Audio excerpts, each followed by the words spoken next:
Welcome to NASDAQ Trade Talks. I'm your host, Jill Malandrino, Global Markets Reporter at NASDAQ. We're coming to you live from the 86th Annual STA Market Structure Conference in Washington, D.C. Joining me for this segment, we have Steve O. He is the head of ETF product and listings at NASDAQ. We're going to take a deeper dive into the new ETF rule, learn about some of the ETF topics at the conference, and get his industry outlook. Steve, as always, it's great to have you with me. We covered the ETF rule a little bit next week. Let's just have a refresher and get the industry's reaction to it. Sure. The industry's reaction has been very positive. When the ETF rule proposal came out last year, there were some concerns around certain elements that may not necessarily achieve the objectives that the industry would want.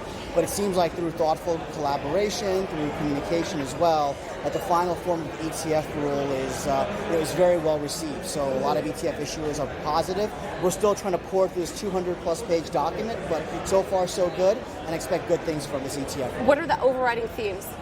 Sure. So the ETF rule, formerly known as Rule 6C11, basically does two things. It simplifies and it levels the playing field. It simplifies because the ETF rule currently is it simplifies the process of launching an ETF.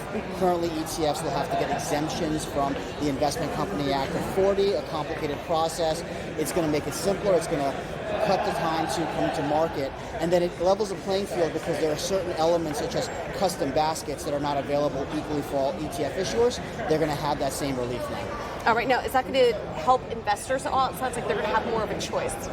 Yeah, I think so. So you're going to have a lot of areas that are underserved right now, such as fixed income, such as actively managed ETFs. We're going to see a spike in those types of products as well. And if you think about how the capital markets change, innovation changes as well.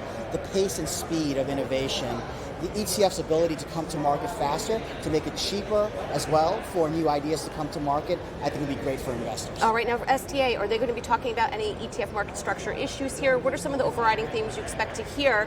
And to wrap up, what's NASDAQ working on in terms of new ETF product? Sure. So ETFs are hot news right now, and that's reflected in the content within the agenda for the STA conference.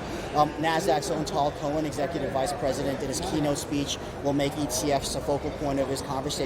And also there's a couple of topics associated with ETFs and crossroads in other asset classes. So you're going to see a panel around ETFs and options and ETFs and fixed income as well. So ETFs are gaining more exposure. That's going to be great. And then to wrap up in terms of what NASDAQ is doing, well, we're reviewing the ETF rule, seeing what elements pertain to market structure, pertain to NASDAQ, and making sure that we're ready to support this new rule and our ETF issuer clients as well. All right, Steve, as always, thanks so much for joining me on Trade Talks. And thank you for joining me from the 86th Annual STA Market Structure Conference. I'm Jill Malandrino, Global Markets Reporter at NASDAQ.